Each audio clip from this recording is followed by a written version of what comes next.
Que a graça e a paz de nosso Senhor e Salvador Jesus Cristo seja com todos. Não deu tempo, né, Di? Pois bem, estamos chegando aqui para mais uma live, né, com meu amigo Pastor Fábio. A paz do Senhor, Pastor Fábio.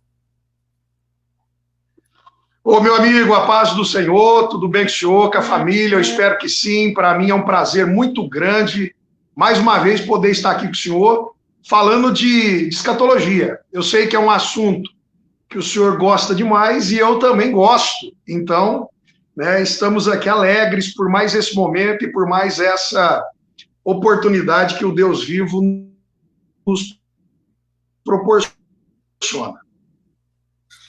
Maravilha. Então, estamos chegando aqui, né? Eu acredito que...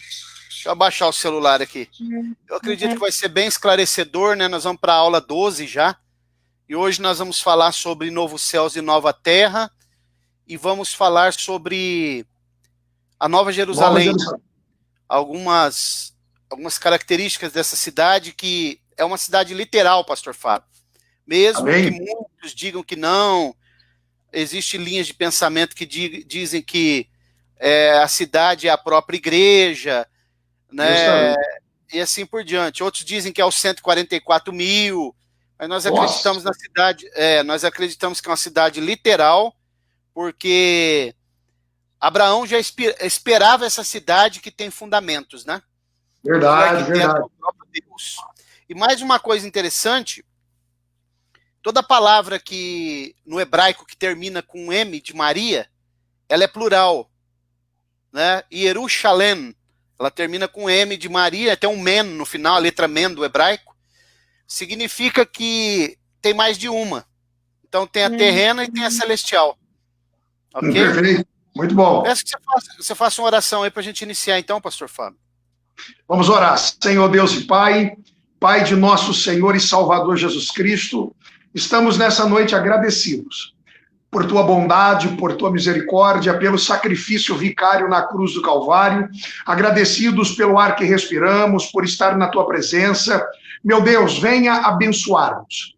Que essa aula que vai ser ministrada seja um bênção para aqueles que estão nos assistindo agora e bênção também para aqueles que vão nos assistir depois. Estamos aqui, Senhor, para falar a tua palavra com responsabilidade, com temor e poder, Senhor, transmiti-la da melhor maneira possível. Use a vida do pastor Mauro, a minha vida, e que esta palavra possa alcançar o coração de muitas pessoas. No nome de Jesus, eu te agradeço. Amém. Amém, graças a Deus. Pedi aos irmãos aí que já começaram a entrar, né, para que possam começar já, paz do Senhor Andréia, Júlia Andréia, para que já possam começar a divulgar aí, compartilhar, para a gente ir alcançando pessoas aí, né. Quero começar aqui, Pastor Fábio, lendo um texto bem conhecido no livro do Apocalipse, capítulo 21. Vamos lá, a partir do versículo 1, vou compartilhar o texto para todos nós lermos aqui. Diz assim a inerrante palavra do Senhor: E vi um novo céu e uma nova terra, porque já se foram o primeiro céu e a primeira terra, e o mar já não existe. Vi a cidade santa, ou a santa cidade, a Nova Jerusalém, que descia do céu, da parte de Deus, adereçada como uma noiva ataviada para o seu noivo. E ouvi uma grande voz vinda do trono que dizia: Eis que o tabernáculo de Deus está com os homens, pois com eles habitará, e eles serão o seu povo, e Deus mesmo estará com eles. Ele enxugará de seus olhos toda lágrima, não haverá mais morte, nem haverá mais pranto, nem lamento, nem dor, porque já as primeiras coisas são passadas.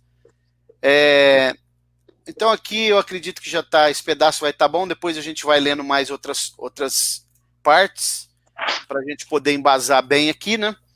O fato é que quando a gente lê, eu vi um novo céu e uma nova terra, porque o primeiro céu e a nova terra já passaram, né? O mar já não existe. Significa que é o que o apóstolo Pedro fala, né, na sua carta, dizendo que os céus e a terra estão entesourados para o fogo. Tudo isso aqui vai terminar, né? Vai vir um novo céu, uma nova terra, e a Nova Jerusalém. Interessante que um dia um aluno perguntou para mim: como que o senhor sabe que a Nova Jerusalém ela só pousa na nova terra?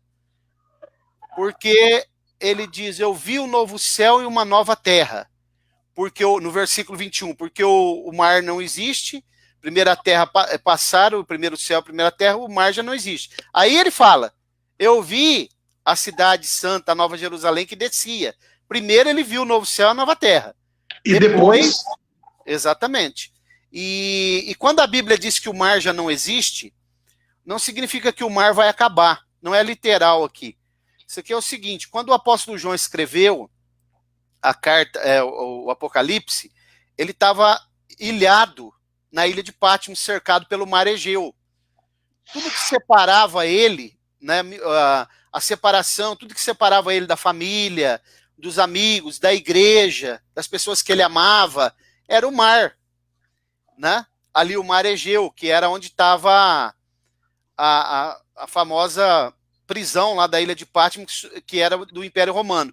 Então, quando ele fala o mar já não existe, isso é confirmado pelo contexto que vem depois, ele está dizendo o seguinte, vai acabar a tristeza, vai acabar a separação, vai acabar a angústia, vai acabar a prisão, por isso ele diz o mar já não existe. Quero que você já faça suas primeiras considerações, pastor Fábio. Pastor Mauro, já começou com tudo aí, né? Com muitas informações aí.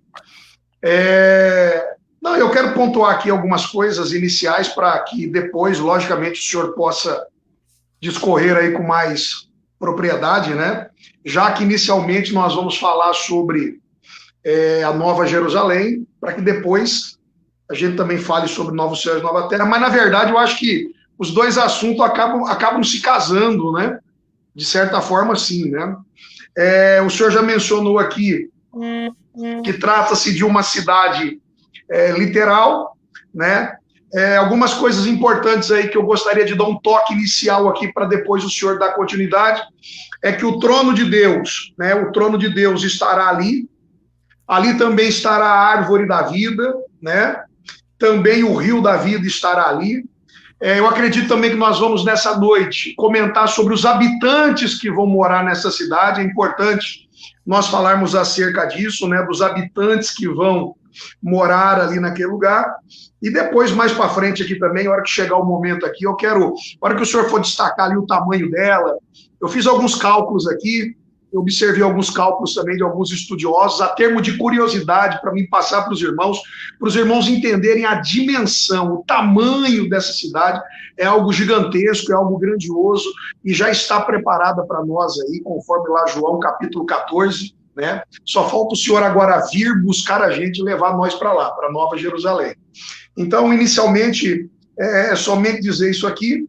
Eu queria depois, eu não sei se o senhor vai tocar nesse ponto também, pode ser mais depois que fizermos aí uma explanação mais abrangente, um destaque aqui do versículo 9, eu vejo muita confusão também de teólogos acerca dele, porque aqui no versículo 9 do capítulo 21 faz a menção aí desse anjo com taças na mão, né, com uma taça deixa eu ver aqui, peraí, 21:9, né, com flagelos, com uma taça para derramar flagelos, e tem teólogos que tentam ligar essa parte aqui a Apocalipse capítulo 15, eu queria que o senhor desse uma comentada depois. Você está dando para ouvir uma interferência aí que está tendo aqui? Eu não estou ouvindo nada, para mim está perfeito. Pois bem. Não, pastor Fábio, depois também eu vou destacar aqui um cálculo, né, que foi feito pelo pastor João de Oliveira. Ah, que legal. Do tamanho da cidade. Mas só questão do novo céu e nova terra, para a gente ir bem, pontuar ponto por ponto. 2 Pedro 3, do 10 ao 13, diz que os céus e a terra vão passar, né, num estrondo muito rápido, os elementos se desfarão, porque virá novo céu e nova terra. E como eu disse, nessa cidade, segundo Hebreus capítulo 11, versículo 10, é uma cidade literal, uma gigantesca cidade. E você citou um texto aí que eu quero citar aqui agora, eu quero ler esse texto com muito cuidado, que é João 14. João 14. Tá. Depois nós vamos entrar na questão que você falou do versículo 9. Porque João 14 é muito mal explicado. Porque eu não sei se os irmãos que estão ouvindo sabem, um abraço ao irmão Ataíde, irmã Eliene, tem uma coisa muito importante, pastor Fábio, que quando acontecer todo esse processo que nós estamos falando, que vier novo céu e nova terra, porque durante o milênio nós já explicamos que ela fica sobreposta sobre a Jerusalém terrena, depois ela pousa na nova terra aqui. Então, veja bem,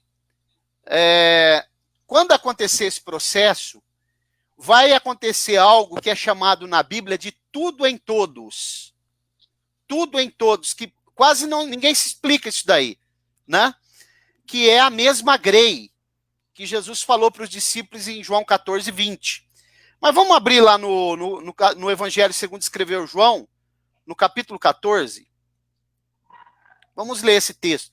O que eu já vi de pessoas pregando que Jesus foi preparar lugar. Então vamos ver uma coisa aqui. Aqui está dando uma interferência muito grande. Eu não sei se está saindo aí no... Aqui está limpo, aqui está perfeito, não tem problema nenhum. Eu não sei os irmãos que estão acompanhando pelo Facebook, eles poderiam dar um feedback aí, porque aí qualquer coisa, se tiver legal para a gente, o senhor suporta aí. Tá ok. Então vamos lá. Evangelho de Jesus Cristo, segundo escreveu João, né? Capítulo 14, um texto muito conhecido. Vamos ler esse texto com bastante detalhe, com atenção. Vou colocar ele aqui na tela para a gente ler. Diz assim, ó. Não se turbe o vosso coração. Credes em Deus, crede também em mim. Agora, olha aqui. Na casa de meu pai há muitas moradas. Primeiro ponto. Jesus, ele está dizendo que na casa de meu pai, que ele está se referindo à Nova Jerusalém, tem muitas moradas. Logo, nós podemos, então, presumir que essas moradas já estavam prontas quando ele falou. Ok. Ok? Ok. Muito bem. Aí ele vai dizer assim, se não fosse assim, se não existissem essas moradas, né? Aí ele dizia o seguinte, eu teria dito, vou preparar-vos lugar. Quer dizer, mas as moradas já existem. Agora, olha o verso 3. Se eu for preparar lugar, tem tradução que já diz, quando eu for, né?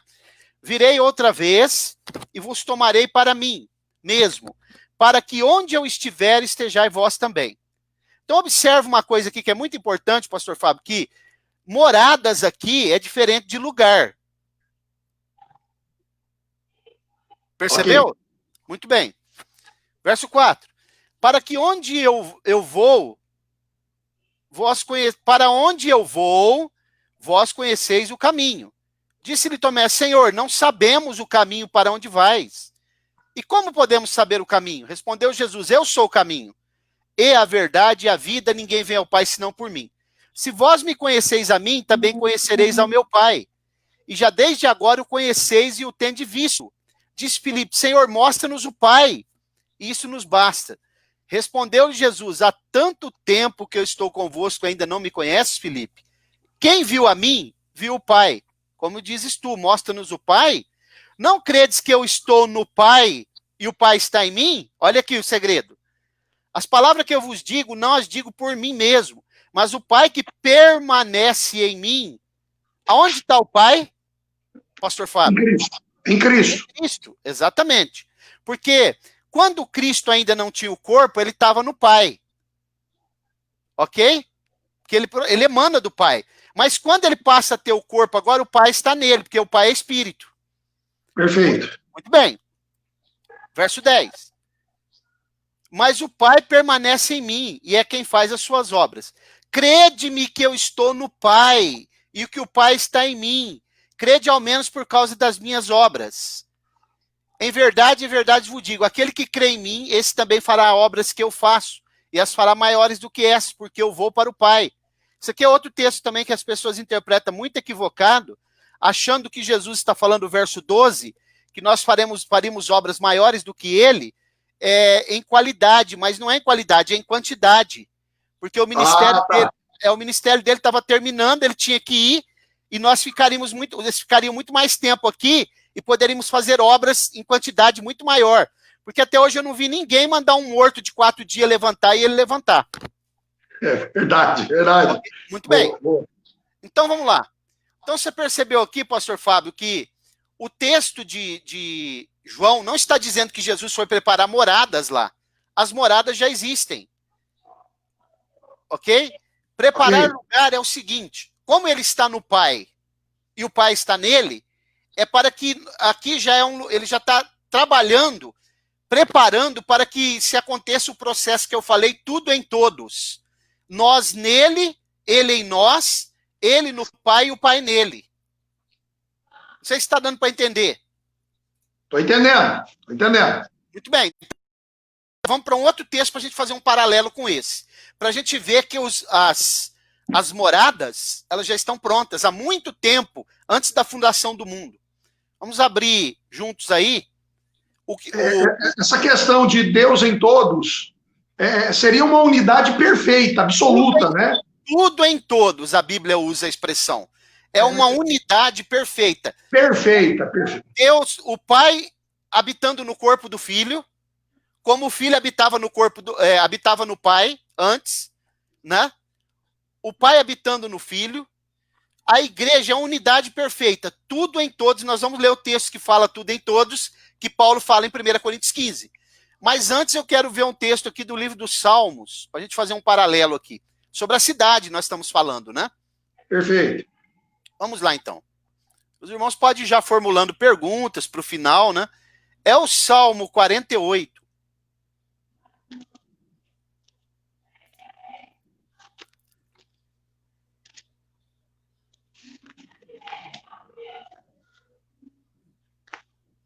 Vamos lá. Vou colocar aqui na tela para a gente ler também. Salmo 48, verso 1. Grande é o Senhor e muito digno de ser louvado na cidade do nosso Deus, no seu santo monte. Está falando da cidade santa. E mostrando que ela está justamente sobre o Monte Sião, lá no céu hoje, na região norte. 2. De bela e alta situação. Alegria de toda a terra é o Monte Sião, ao lado do norte. Alegria de toda a terra, por quê? Porque quando ela pousar sobre a Nova Jerusalém, ela vai trazer muita, sobre a Jerusalém terrena, ela vai trazer muita alegria para a terra, né? A cidade do grande rei, verso 3. Nos palácios dela, Deus fez conhecer como alto refúgio. Pois eis que os reis conspiram juntos, vieram chegando. Viram-na. Quando isso? No milênio. Então ficaram maravilhados, ficaram assombrados e se apressaram em fugir. Aí se apoderou deles o tremor, sentiram dores como as de uma parturiente. Com o vento oriental quebrasse os navios, as naus de Tarsis. Como temos ouvido, assim vimos na cidade do Senhor dos Exércitos, na cidade do nosso Deus. Deus a estabelece para sempre. Temos meditado, ó Deus, na tua benignidade no meio do seu templo. Como é o teu nome, ó Deus, assim é o teu louvor até os confins da terra. De retidão está cheia a tua destra. Alegra-se o monte Sião, regozija-se as filhas de Judá por causa dos teus juízos. Dai voltas a Sião, ide ao redor delas, contai suas torres, ó. Ela tem torres, pastor Fábio. Notai bem os teus antimuros, percorrei os seus palácios, para que tudo narreis à geração seguinte, porque este Deus é o nosso Deus para todo sempre, e ele será nosso guia até a morte. Perfeito. Percebeu aí? Percebi.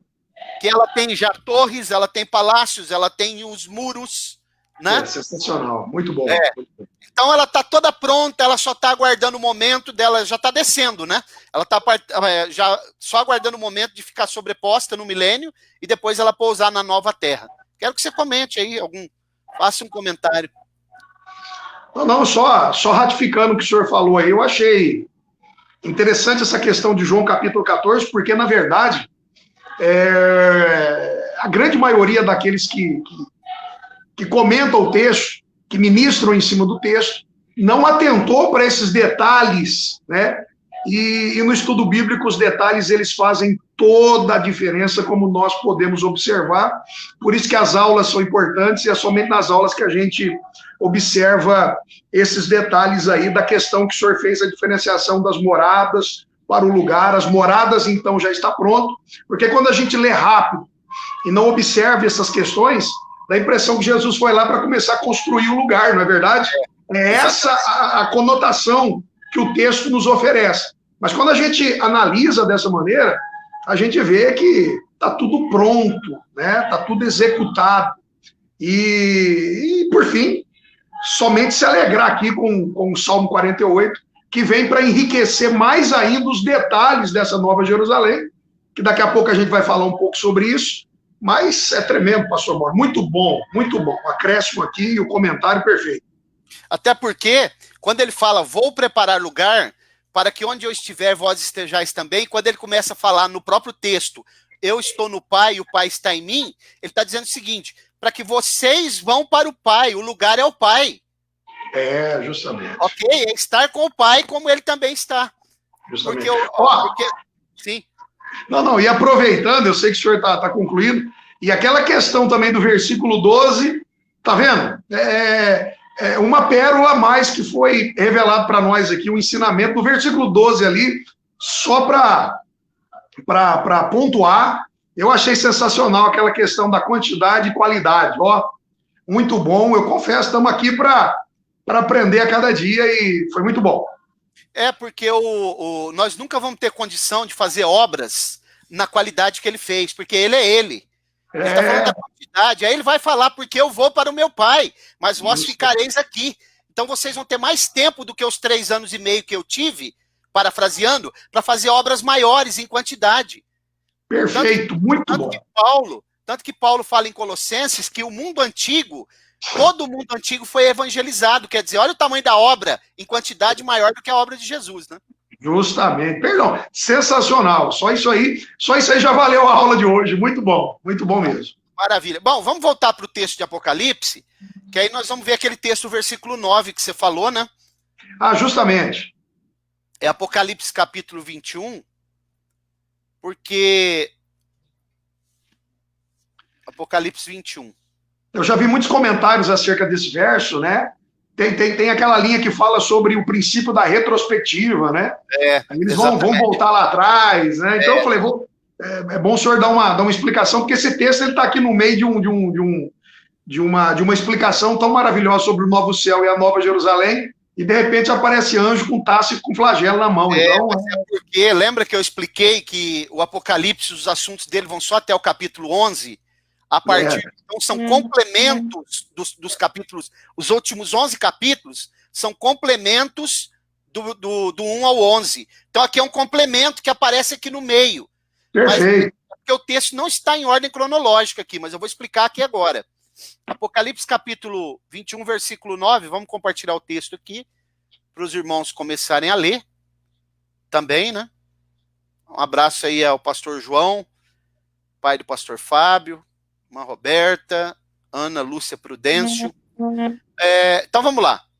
E veio um dos 7 anjos que tinha 7 taças cheias das 7 últimas pragas e falou comigo dizendo, vem, mostrar-te-ei a noiva, a esposa do cordeiro. Agora observe aqui, pastor Fábio, não sei como está na tradução aí, que você está na mão, mas quando ele fala noiva, esposa, por isso que as pessoas dizem assim que a Nova Jerusalém é a própria igreja.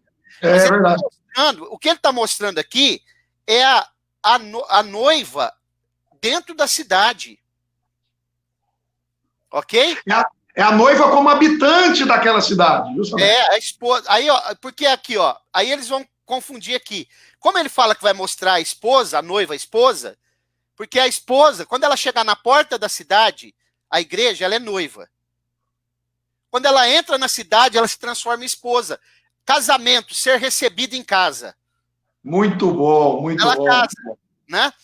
10. Levou-me em espírito a um grande e alto monte e mostrou-me a santa cidade de Jerusalém, que descia do céu da parte de Deus. Por isso que eles dizem que a cidade seria a igreja. Mas aqui é a igreja dentro da cidade. Eles não percebem esse detalhe. A escatologia ela é feita de muitos detalhes. Se você escapar um, acontece um efeito dominó. Eu entendi. E é por isso que eles acabam criando essa confusão, né? Olha o versículo 11. Tendo a glória de Deus, seu brilho era semelhante a uma pedra preciosíssima. Observe que a palavra preciosíssima ela está no superlativo, né? Como se fosse jaspe cristalino. Tinha um grande e alto muro com 12 portas. Quantas portas? 12.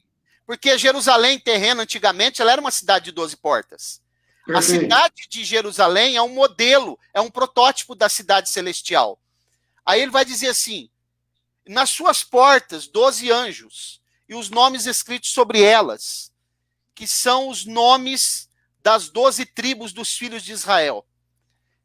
Versículo 13. Ao oriente havia 3 portas, ao norte 3, ao sul 3 portas, e ao ocidente 3 portas. O muro da cidade tinha 12 fundamentos, e neles estavam os nomes dos 12 apóstolos do Cordeiro. E aqui fala, olha aqui, você vê que tem o nome dos 12 patriarcas das tribos de Israel, e tem o nome dos 12 apóstolos. Cada pérola dessa, cada porta dessa é uma pérola. Por que é uma pérola? Porque fala da parábola da pérola de grande valor, o tesouro enterrado no campo, Israel. A pérola de grande valor é a igreja. E como começa a igreja fundamentada em Cristo, e os 12 apóstolos que vão edificar sobre o fundamento, segundo Paulo fala em 1 Coríntios 3, ele fala, ninguém pode colocar outro fundamento, o fundamento é Jesus. E quem começa a construir sobre o fundamento é os 12 apóstolos. Por isso que cada porta é uma pérola. Muito bom isso. Entendeu? E mais uma coisa, né? O processo para uma pérola sair da ostra, acho que você já deve ter estudado sobre isso, é chamado de nacar. Nacar, o que é? É um corpo estranho que entra dentro da concha da pérola, e aí, como dói muito aquele corpo estranho, que pode ser um grão de areia, alguma coisa, ela forma o tipo de uma carapaça para se proteger, e naquela carapaça, porque ela está sentindo muita dor, ali forma a pérola. É chamado nacar esse processo. Nacar com K ou com C? É nacar, com C, nacar. N de navio, né? E C. Muito bom. Então, por isso que essas portas são 12 pérolas, porque começa com o fundamento Jesus e os apóstolos edificam. Aí Paulo fala em 1 Coríntios 3, ninguém pode colocar outro fundamento a não ser o que já está posto. Se eu edificar sobre esse fundamento, né, ele diz, aí seja ouro, prata e pedras preciosas. Aí ele fala madeira, feno e palha, né, que nós já estudamos sobre isso, questão dos galardões. Olha o versículo 16, pastor Fábio. 15. Aquele que falava comigo tinha por medida uma cana de ouro para medir a cidade, as suas portas e o seu muro. A cidade era quadrangular, quer dizer, ela tem a mesma medida, tanto de largura, comprimento e altura. E mediu com a cana, tinha ela 12.000 estádios, seu comprimento, largura e altura eram iguais. Também mediu o seu muro, e era de 144 côvados, segundo a medida de homem, isto é, de anjo. O muro era construído de jaspe, e a cidade de ouro puro, semelhante ao vidro límpido. Quer dizer, ela é de um ouro que é translúcido, né? Transparente, coisa que não existe na terra. Aí ele vai falar de algumas pedras, vou deixar ser. O versículo 21, que as 12 portas eram 12 pérolas. Cada uma das portas era uma só pérola. E a praça da cidade era de ouro puro, transparente como vidro. Pode falar, pastor Fábio. Maravilha, pastor Mauro. Quanta coisa boa, né? Pastor Mauro, um outro adendo aqui. Eu quero aproveitar o comentário que o senhor fez aí das 12 portas e dos 12 fundamentos, porque as 12 portas se referem às 12 tribos de Israel, os 12 fundamentos aos apóstolos, e eu quero aproveitar esses dois temas aí para fazer um comentário aqui sobre a questão dos habitantes dessa cidade. A gente pode observar através, ou inicialmente, por meio dessas figuras, dessa simbologia toda, né, que, obviamente, a igreja é a primeira a ocupar a cidade, todos aqueles salvos lá, né? Existirão ainda antes, né, pelo menos é o que eu entendo, que é os anjos e, obviamente, a presença do Deus do Todo-Poderoso, né? Acho que caiu a internet lá do pastor Fábio, vamos seguindo aqui, né? Falando sobre a Nova Jerusalém, e ele estava comentando sobre os habitantes da Nova Jerusalém, aqueles que vão habitar a igreja primeiramente, os anjos também, né?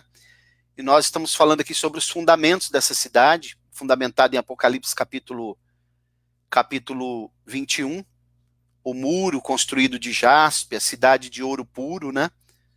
E, enfim, os irmãos, se tiver bom aí, vão dando sinal, né? Porque do pastor Fábio caiu a internet dele lá. Mas nós estamos aqui, vou aguardar um pouquinho, ver se ele volta, para a gente continuar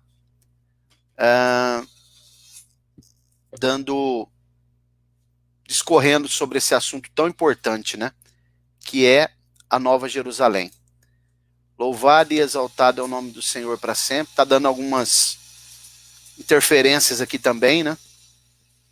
Acho que o diabo não quer que a gente termine essa live mesmo.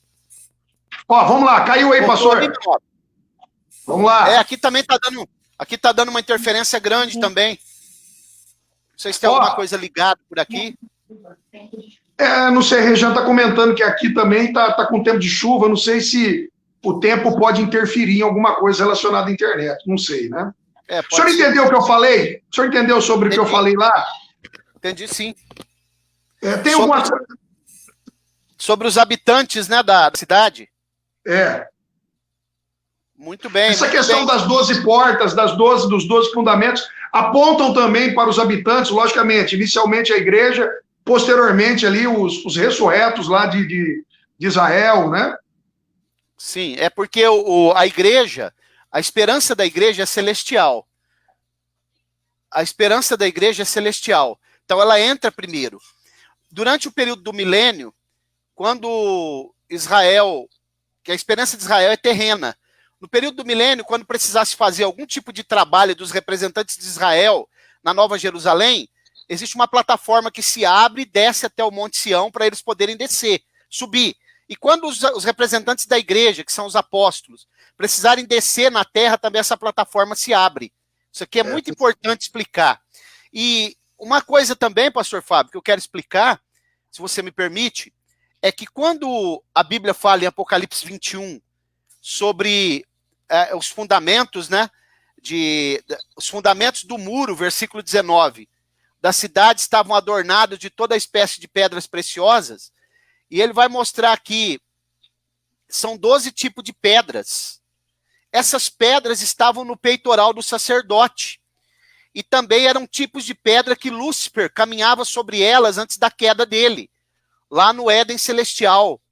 E essas pedras, elas são interessantes. A tradição judaica diz que no peitoral do sacerdote, cada pedra dessa representava uma tribo, né? E quando tinha algum problema em qualquer tribo, segundo a tradição judaica, piscava aquela pedra no peitoral. E esse peitoral é o peitoral do juízo, que Paulo fala também em Efésios capítulo 6, quando ele fala lá da couraça da justiça. A couraça da justiça é o peitoral do juízo que o sumo sacerdote usava no Antigo Testamento, que era adornado por essas 12 pedras que estão inseridas aqui no fundamento dos muros da cidade. Isso não está aqui por acaso. Isso aqui tem uma relação muito importante com a questão dos 24 anciãos, dos sacerdotes também. Eu estava observando. E, curiosamente, são 12 pedras, né? 12 tipos, né? Que é os mesmos tipos de pedra que estavam no peitoral do sacerdote. Nada na Bíblia está por acaso, a Bíblia está interligada, a Bíblia está conectada. Houve uma mente mestre que trabalhou para que a Bíblia chegasse nas nossas mãos. Nenhum livro, não é possível, não existe nenhuma possibilidade que o homem tenha forjado esse livro, que as pessoas tenham mexido nesse livro, porque Deus, na sua soberania, nunca permitiria isso. Verdade, pastor. Isso é a prova concreta, né? E maior, né? Íntimo, para que... Tá caindo lá a internet do pastor Fábio. Meus irmãos, os irmãos estão ouvindo aí? Voltou? Agora voltou. Pastor Mauro, está me ouvindo? Sim, estou te ouvindo. Alguns pequenos problemas. Está me ouvindo? Sim. Bom, pastor Fábio, voltando para aquela questão da... Voltou. Sim, voltou. Quando a Nova Jerusalém pousar na terra, na nova terra... Pastor Mauro, eu acho que a interferência caindo, Pode ser aí, toda aqui hora. está mais tranquilo. Não, aqui tá tranquilo. Eu acho que pode ser que aí tá. Agora voltou. Voltou. Sim. Pois bem, então voltando à questão do. Quando a Nova Jerusalém pousar na nova terra, pastor Fábio, que a gente estava falando tudo em todos, né? Tudo em todos, a mesma grei, que quando ele diz preparar lugar, é para que nós possamos ir para o Pai, como o Pai está nele e ele no Pai. Eu vou ler um texto aqui agora, junto com todos, até para você comentar também. 1 Coríntios capítulo 15, o versículo 28. Quase ninguém explica isso, que quando Jesus estiver aqui, a partir do milênio, né, o Pai já estará no corpo dele, como ele habitava no Pai antes. Porque Jesus era o mistério que estava oculto no Pai, como a igreja era o mistério que estava oculto nele, e a mulher era o mistério oculto que estava em Adão. 1 Coríntios capítulo 15, vou ler o 27 e o 28. Diz assim, ó. Pois se lê todas as coisas... Vou ler a partir do versículo 25. 24. Vou compartilhar aqui. Vamos ler. 1 Coríntios 15, a partir do versículo 24. Olha que texto interessante. Então virá o fim quando ele entregar o reino a Deus. O reino é o milênio. O Pai. Quando houver destruído todo o domínio e toda a autoridade e todo o poder. Pois é necessário que ele reine até que haja posto todos os inimigos debaixo dos pés. Sabemos que o último inimigo a ser destronado é a morte, porque no milênio ainda haverá morte, né? 26. Ora, o último inimigo a ser destruído é a morte. Pois lê-se, todas as coisas sujeitou debaixo de seus pés. Mas quando diz todas as coisas lhe estão sujeitas, claro que se excetua aquele que lhe sujeitou todas as coisas. E quando todas as coisas lhe estiverem sujeitas, então também o próprio Filho se sujeitará àquele que todas as coisas lhe sujeitou, para que Deus seja tudo em todos. Percebeu esse texto aí? Que maravilha? Não, percebi, na verdade, como o senhor vai comentar, e o senhor já está falando sobre isso, já tem comentado. Pouquíssimas pessoas comentam sobre isso. Eu estou com uma Bíblia de estudo aqui, para o senhor ter uma ideia, e não há comentário nenhum sobre isso. Eles passam para frente, né? Pulam esse tema e preferem não abordar, mas é de uma profundidade grande, essa questão da unidade perfeita é sensacional. Inclusive tem um hino da harpa, né, que eu não lembro aqui. Nesse tempo, céus e terra há de ser a mesma grei, né? Ah, verdade. Isso daí é a ideia do pastor João de Oliveira, que ele fala, ele ensina o pastor Paulo Leivas Macalão, né? Eu acredito que é ele que é o autor desse hino, se eu não estou enganado, e explica o que é ser a mesma grei. A mesma grei é tudo em todos. O pastor João de Oliveira explicava esse capítulo 14, versículo por versículo de João, que eu nunca vi um negócio daquele, né? E essa questão também dos milagres, né, que na verdade é maiores em quantidade, você não vê ninguém explicando isso daí. Não está na internet, não está, entendeu? Pastor Mauro, eu vou ser sincero para o senhor, eu ouvi hoje, eu estou vendo essa diferenciação hoje. Então é interessante a gente atentar para isso, né? Muito bom mesmo. E com relação a essa questão de Deus seja tudo em todos, a questão também do momento do novo céu e nova terra, Nova Jerusalém, é uma coisa só, uma conexão perfeita, né? Entre céu e terra e céu, né? Uma dimensão, vai virar nova grei, quer dizer, uma dimensão só. Uma só dimensão, porque hoje o céu está numa dimensão e a terra está na outra. Nossa. Quando for tudo em todos, o Pai no Filho, o Filho no Pai, nós nele, né? E vivendo, tendo acesso tanto de ir lá como estar aqui, como os anjos, então nós estaremos numa só dimensão, uma só grei, tudo em todos, uma unidade perfeita que nunca houve.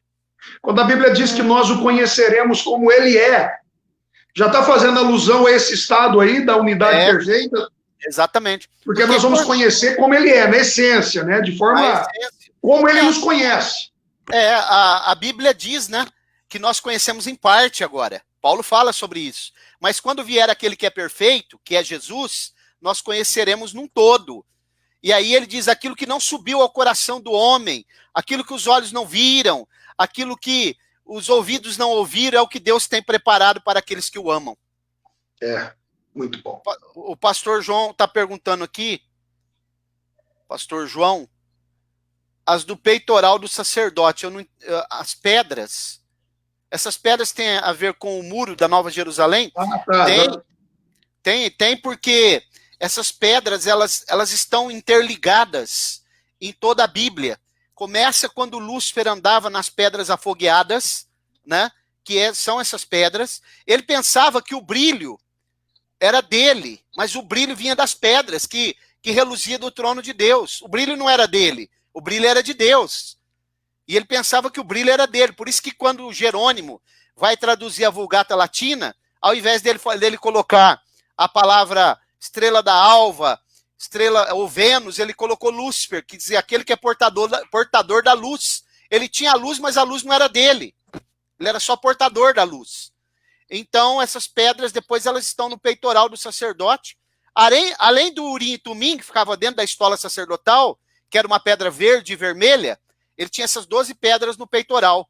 E segundo a tradição judaica, quando tinha algum problema numa tribo, piscava aquela pedra que representava aquela tribo. E aí ele ia lançar o Urim e Tumim para lançar sorte, que era uma pedra verde e vermelha. Se fosse verde, era favorável. Se fosse vermelha, era contrária àquela tribo. Entendeu? Muito bom, elas estão nos fundamentos do muro, porque representam... E são exatamente 12. E são exatamente 12. Quando você vai ver ali, ó, vamos contar para ver se eu estou certo. Apocalipse capítulo 21. Vamos lá. Eu contei aqui, tem 12, né? Vamos lá. Pois Apocalipse 21, versículo 19. Os fundamentos do muro da cidade estavam adornados de toda espécie de pedras preciosas. O primeiro fundamento era de jaspe, o segundo de safira, o terceiro de calcedônia, o quarto de esmeralda, o quinto de sardônica, o sexto de sárdio, o sétimo de crisólito, o oitavo de berilo, o nono de topázio, o 10º de crisóstomo, o 11º de jacinto e o 12º de ametista. Perfeito, ótimo. Eram as pedras que estavam no peitoral do sacerdote. E os irmãos, se tiver curiosidade, depois digita aí no Google, procure para os irmãos ver quão maravilhosa é cada uma dessas pedras. Suas cores, seus brilhos, é coisa tremenda, né? Aquilo que está preparado, meu irmão, é grandioso demais. E uma coisa também interessante, pastor Fábio, que a Bíblia diz lá em Gênesis, que tinha 4 rios que saíam no Éden, né? Aqueles 4 braços, porque lá o Éden é quadrangular como essa cidade. Ok? Então, e essa cidade, tem mais uma coisa que eu vou explicar daqui a pouco, vocês vão gostar. Esses rios que saía, 2 já não existe mais, porque lá fala de Quizon e Pison, um provavelmente passava na Armênia, esse não existe mais. O Pison também passava na terra de Cush, que é a Etiópia, também não existe mais. E tem o Eufrates, que ainda está lá na Turquia, e o Tigre, que ainda existe no Iraque, embora o Eufrates esteja secando. E lá diz da terra de Avilá, onde tinha o ouro. E esse ouro era bom. Ok? Esse ouro era bom. Quer dizer que esse ouro que nós temos na terra... É o ouro de Ofir? É o ouro de Ofir ou não? Não. O ouro de Ofir é inferior ao ouro de Avilá. O ouro de Ofir é outro. Ofir provavelmente também está dentro do território da África, né? Da Etiópia, por ali. Ofir é um ouro que não é igual, não pode ser comparado ao ouro de Avilá, que é um ouro que é um tipo do ouro que tem no céu translúcido. E tinha lá no Éden, porque ele é um protótipo do Éden celestial. E aí essa cidade é composta com esse ouro. É coisa muito profunda. Isso aqui não é para qualquer cabeça, meu amigo, como eu falo. São para aquelas pessoas que se dedicam e querem aprender, como esses irmãos que estão aí participando agora. Pastor Mauro, vamos aproveitar aí, né, que tem muitos irmãos aí aproveitando, aprendendo. sobre a questão das 12 portas com o nome das 12 tribos, né? E com relação aos 12 fundamentos com o nome dos 12 apóstolos. Existe, né, dos nomes iniciais das tribos, dos 12 filhos de Jacó lá, porque depois vai entrar Manassés e Efraim, daqueles iniciais lá, algum deles não vai estar aí no dia, o nome, e com relação aos apóstolos, com a saída de Judas, é Matias mesmo? Ou o senhor acha que é outro? Não, eu acho não, eu tenho certeza, porque a Bíblia mostra que é o apóstolo Paulo. Então, é isso que eu queria que o senhor comentasse, eu acho interessante isso aí. No caso das 12 tribos, sai Dan e entra Manassés. A tribo de Dan, justamente. Porque Dan, quando a gente vai estudar o capítulo 49 do livro do Gênesis, que são as bênçãos finais... Dan não está lá. Não, lá no capítulo 49 ele está. Mas lá no 12 não. Não, mas vamos ler um texto, porque a meia tribo de Manassés e de Efraim se torna uma tribo. E aí ocupa o lugar de Dan, e eu vou explicar por quê. Por que Dan sai... Dan, inclusive tem até alguns teólogos que conjecturam que poderia ser o anticristo da tribo de Dan, a marca de Dan, Dinamarca. Por causa disso, ó. Vamos para Gênesis. E depois eu vou explicar que nas 12 pérolas não está o nome de Matias, eu vou explicar por quê. Então, é interessante isso é interessante. Vamos lá, Gênesis 49. Você já leu o livro de São Matias? Não. Não? Apócrifo? Não. Não existe. Quem é Matias? Matias não é ninguém, nós vamos explicar por quê. Então vamos lá. Gênesis 49.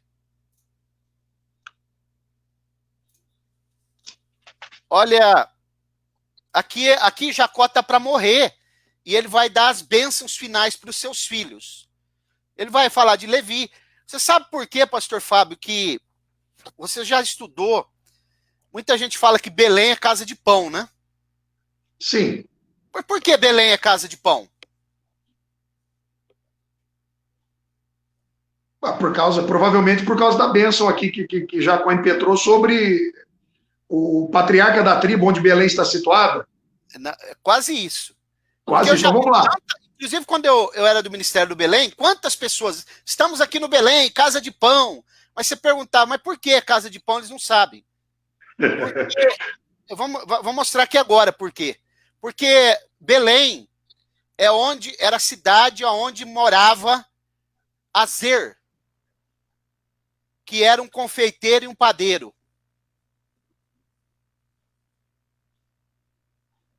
Você entendeu? Versículo 20. Então, eu caminhei na linha aí. Exatamente. De Azer o seu pão será gordo, e ele produzirá delícias reais. Ele era um confeiteiro, e ele morava lá em Belém. Perfeito. Agora vamos ver de Dan. Verso 16. Dan julgará o seu povo, como uma das tribos de Israel. Dan será serpente junto ao caminho, uma víbora junto à vereda, que morde os calcanhares do cavalo, de modo que cai o seu cavaleiro para trás. Quer dizer, Dan vai trair o seu povo. Como uma serpente que vai passando alguém, ela dá o bote no cavalo, e o cavalo cai, e a pessoa cai, e é o seu próprio povo que ele está traindo. Por isso ele é tirado lá dos 144 mil e é tirado das 12 do fundamento das portas da Nova Jerusalém. Muito bom. Muito bom. Agora, quanto ao apóstolo Paulo, o Matias é escolhido e colocado no lugar de Judas. Vamos ler esse texto. Atos dos Apóstolos. A escatologia é bom porque ela vai puxando uma coisa, puxa a outra, né? Eu vou até compartilhar aqui. É o capítulo 1, né? Isso. Vamos lá, então. Primeiro capítulo, né? Compartilhar aqui para a gente ler junto. A partir do 15. Vamos lá. Naqueles dias, levantou-se Pedro no meio dos irmãos, sendo o número de pessoas reunidas cerca de 120. E disse: irmãos, convinha que se cumprisse a escritura que o Espírito Santo predisse, ele está falando do Salmo, né? Da boca de Davi, acerca de Judas, que foi o guia daqueles que prenderam Jesus. Pois ele era contado entre nós e teve parte nesse ministério. ele adquiriu um campo com o salário da sua iniquidade, esse campo chamasse Eldama, né? E precipitando-se, caiu prostrado e arrebentou pelo meio todas as suas entranhas. Tem muita gente que pensa que Judas morreu enforcado, porque lá nos evangelhos diz, e foi se enforcar, mas ele não morreu enforcado, a corda arrebentou e ele arrebentou as entranhas no abismo, né? 19. Tornou-se isso conhecido de todos os habitantes de Jerusalém, de maneira que na própria língua deles chama Aceldama, isto é, campo de sangue. Portanto, no livro dos Salmos está escrito, fique deserta a sua habitação e não haja quem nele habite, e outro tome o seu bispado, né, o seu ministério. É necessário, pois, que dos varões que conviveram conosco, todo o tempo em que o Senhor andou entre nós, começando desde o batismo de João, até o dia que dentre nós foi levado para cima, um deles se torne testemunha conosco da sua ressurreição. Primeiro ponto, Pedro está fechando a porta para todo mundo aqui. Ok? Tem que ser quem ele quer. Justamente. É quem ele quer, não é? Observe. Tem que ser alguém desde o batismo até a ascensão. E apresentaram dois. José chamado Barsabás, que tinha por sobrenome o Justo, e Matias. E orando disseram, olha a oração que eles vão fazer, pastor Fábio. Presta atenção. Tu, Senhor, que conhece os corações de todos, mostra qual desses dois tem escolhido para tomar o lugar neste ministério e apostolado, do qual Judas se desviou, para ir ao seu próprio lugar. Olha que oração rápida, hein? Né? Justo, justo. É. Versículo 26. Então deitaram sortes a respeito deles, e caiu a sorte sobre Matias. E por voto comum foi ele contado com os 11. Você já viu alguém ser escolhido para o ministério com sorte? Através de um sorteio? Você já viu Não. isso? Não. Só Pedro para fazer isso mesmo, né? O pastor Mauro, lógico que o senhor vai fazer o comentário, mas o que caracteriza, então, é que, na verdade, o que aconteceu foi uma escolha humana. E métodos humanos foram utilizados para essa escolha. Porque, olhe bem, se a gente analisar depois Atos capítulo 13, então, depois do derramamento do Espírito Santo, quer dizer, o Senhor bradou em Antioquia e disse, separai para mim Paulo e Barnabé para a obra que eu tenho. Quer dizer, na verdade, eles foram muito precipitados, poderiam ter esperado mais um pouco. Não é verdade? Eu vejo tudo isso, né? E aponta para os dias de hoje também, quando muita escolha são feitas pelos homens, né? Muitas pessoas aí que são colocadas em postos, em funções, e são colocados para ocupar cargos importantes, até no ministério, isso nos prova que são escolhas humanas, é isso mesmo, né? Aí eu já vou mais além. O que eu vejo aqui é uma grande manobra, como é feito no ministério hoje. Começou aqui, ó. As manobras, as manipulações. Aqui é uma manipulação barata que está sendo feita, porque você vai perceber que ele faz uma oração muito rápida e depois ele lança sorte. No capítulo 13 que você citou, lá eles vão jejuar e orar, jejuando e orando, o Espírito aprove ao Espírito Santo e também a nós, separar-me Barnabé e Saulo para a obra do ministério. Depois, antes de separar, eles oraram de novo. Está escrito lá. É verdade. Agora, só que eles não sabiam de uma coisa. O nome do apóstolo Paulo já estava no Antigo Testamento profetizado. Olha. Para essa obra. Para ser o apóstolo dos gentios. Vamos lá? Vamos. Eles escolheram Matias. Mas quem é Matias, pastor Fábio? Justamente. Ficou esquecido. Ficou esquecido, justamente. Não escreveu nada, não apareceu, depois você não vê nem o nome dele aparecer aqui daqui para frente. Vamos ler um texto. Eu vou explicar esse texto aqui. Salmo 68, vamos lá. O Salmo é um livro poético, mas tem muitas profecias nos Salmos.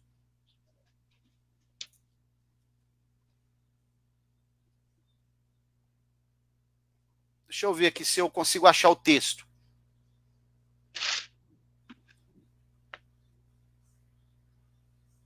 Deixa eu ver se é o 68 ou o 67.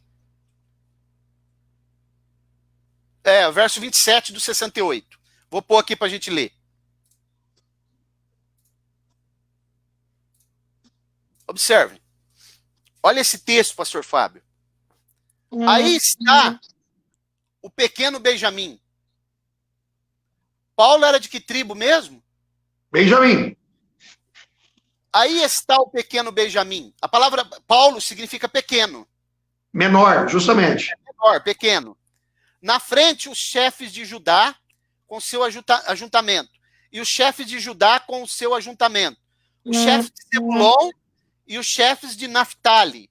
Muito bem, mas até aqui, poderia dizer assim, aqui está falando de Benjamim. Mas aqui ele está citando o pequeno e ele está citando a tribo de que Paulo era. Mas por que ele cita no final chefes da tribo de Zebulon e da tribo de Naftali? Por quê? O Naftali. Então, e aí? Então, agora nós vamos descobrir por quê. Porque quem inaugura a pregação do evangelho para os gentios não é o apóstolo Paulo. Quem inaugura a pregação é Jesus. Paulo vai dar seguimento a isso. Aonde que Jesus inaugura? Vamos ver. Mateus capítulo 4.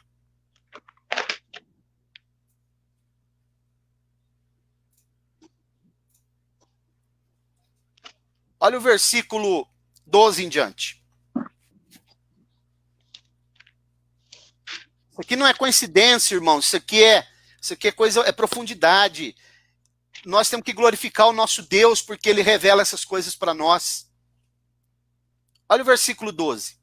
Vou compartilhar aqui também.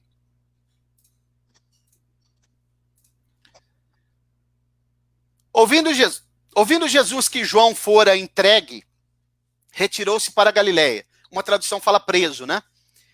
E deixando Nazaré, foi habitar em Cafarnaum, cidade marítima, nos confins de Zebulon E Naftali. Para que se cumprisse o que fora dito pelo profeta Isaías, terra de Zebulon, terra de Naftali, caminho do mar, além do Jordão, Galiléia dos gentios, ou das nações. O povo que estava sentado em trevas viu uma grande luz. Sim, aos que estavam sentados na região e sombra da morte, a estes a luz raiou.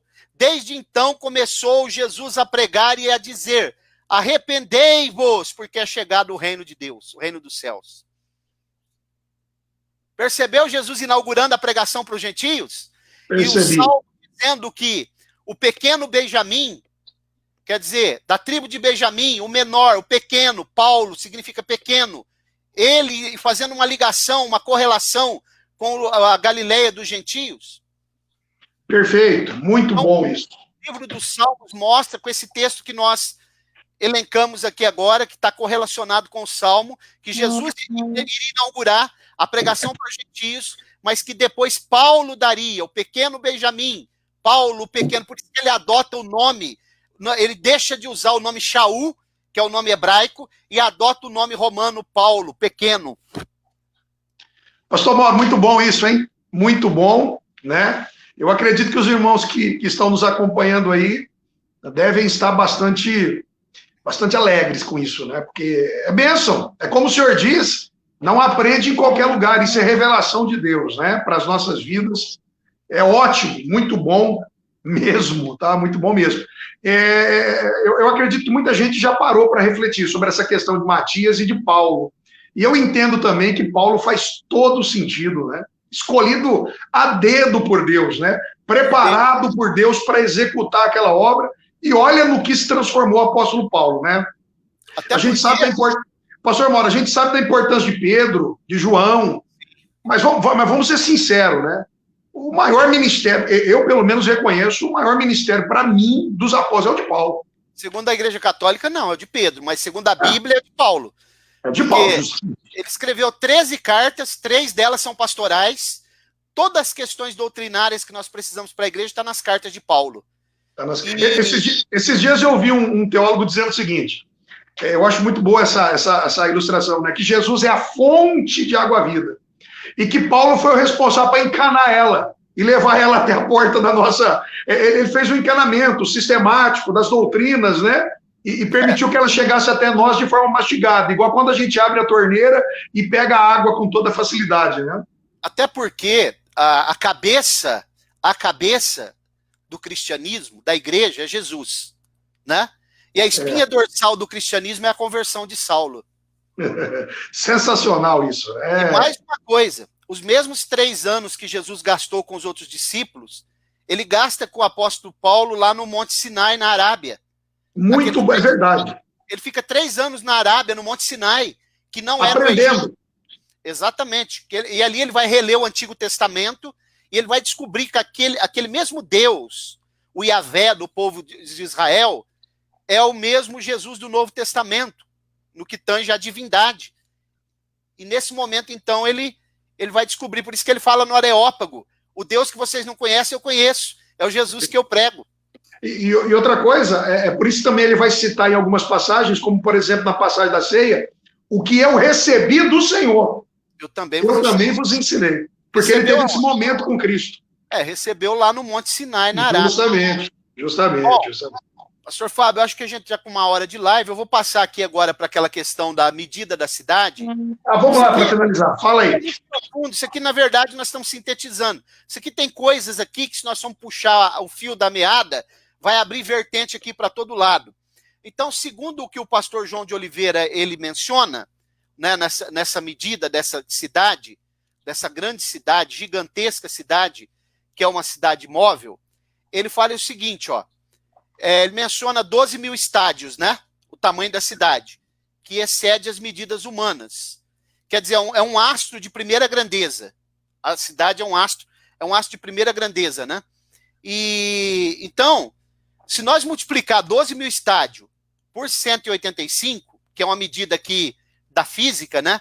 Elevado à terceira potência, vai dar a medida cúbica da cidade, 10 bilhões 941 milhões e 48 mil quilômetros. Mas esse número ainda é pequeno, segundo o pastor João de Oliveira. Eu anotei exatamente esse número, exatamente, só que não foi do livro do pastor João, eu copiei do pastor Erivaldo de Jesus, e muito provavelmente ele fez essa anotação do pastor João, mas ele não deu a fonte aqui não. Muito bom, a medida é essa, né? Exatamente. Essa fonte é do pastor João de Oliveira, e ela é sensacional, ela é uma cidade móvel, ela tem palácios, ela tem torres, né? O pastor João está perguntando aqui, ó, a Nova Jerusalém é uma cidade imensa, muitas moradas, pergunta, será que os lugares de moradas, o lugar nós já explicamos que é o próprio Deus, né?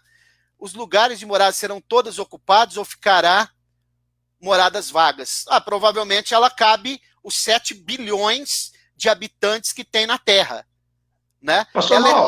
Ela é tão grande, pastor Fábio, que ela vai ofuscar o brilho do sol e da lua, e as nações andarão à sua luz durante o milênio. Pastor Mauro, nesse mesmo livro aqui do pastor Erivaldo, ele diz o seguinte, que dentro desse cálculo apresentado aí de 10 bilhões de quilômetros cúbicos, né, caberia, só para nós ter uma ideia aí, caberia 20 bilhões de pessoas morando lá, e olhe, 536 metros cúbicos para cada habitante. Nossa. Isso é uma quantidade muito grande. Quer dizer, 536 metros cúbicos para cada habitante. Então, imagine o espaço, o tamanho, e ele chega a dizer aqui, eu não sei como é que eles calcularam isso, que vai ter 8 milhões de ruas, e que o tamanho para os irmãos terem uma ideia, esses 2.200 quilômetros de comprimento, 2.200 de altura e de... mais ou menos para os irmãos terem uma ideia, o tamanho do estado de São Paulo, de Minas Gerais, do Espírito Santo e do Rio de Janeiro. É o tamanho da região sudeste toda flutuando. Aí ele ainda comenta. Imagine o tamanho disso. É como se você estivesse vendo, igual o senhor falou, um outro astro. Né? Como você vê Sol e Lua. O tamanho é gigantesco, é absurdo. E vai ofuscar o brilho do Sol e da Lua, né? E dentro da cidade não precisa de lâmpada, porque aquela luz que nós aprendemos, que está lá em Gênesis, que se Deus haja luz, é o próprio Jesus, ele vai iluminar a cidade. E agora você falou dos habitantes da cidade, né, pastor Fábio?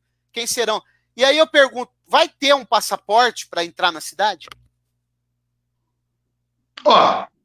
Pelo que eu entendo, tem que estar o nome tem que estar no livro do Cordeiro, né? É um dos critérios aí. Sim.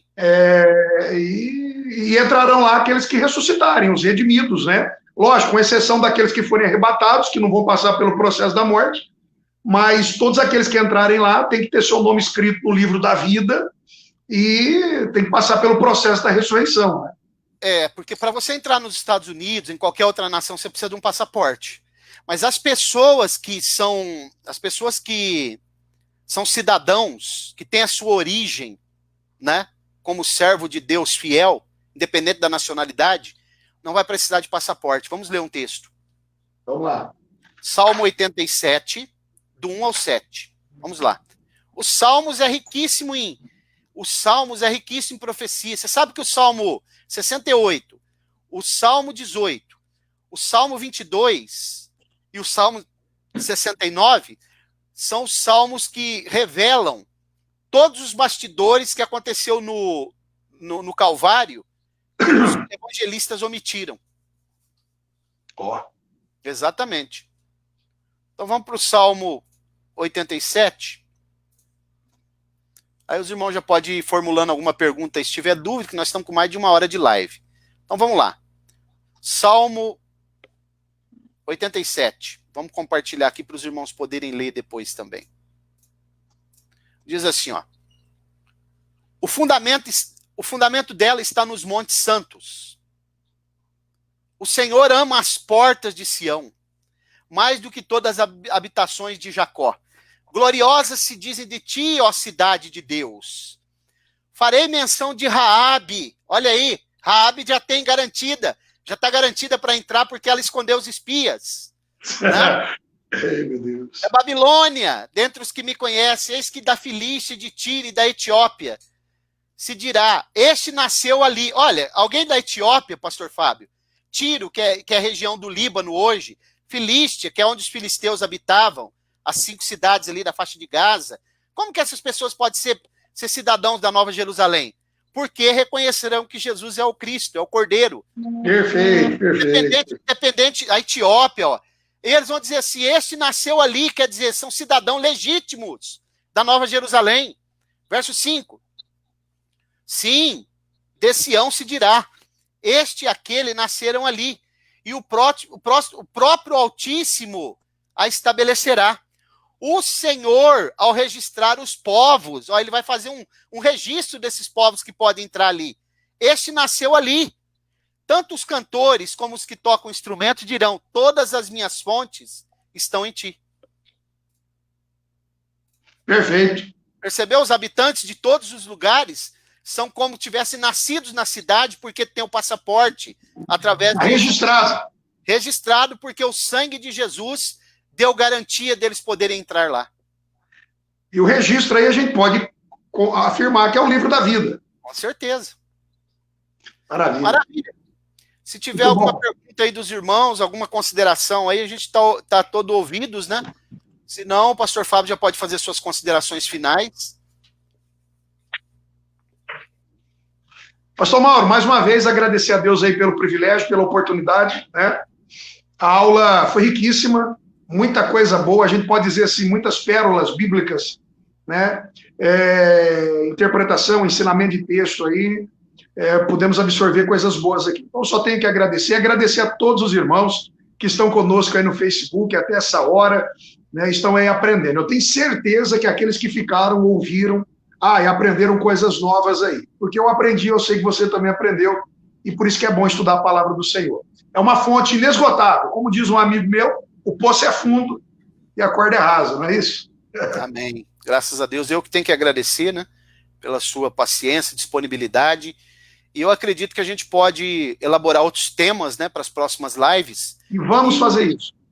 Pode até pensando, os irmãos podem sugerir temas também, para a gente tratar aqui, né? Porque vai trazer muitas revelações e vai ser uma bênção. Eu também só tenho que agradecer, desejar um abraço a todos os irmãos aí. Vamos orar, né? Vamos fazer uma oração aqui para a gente terminar.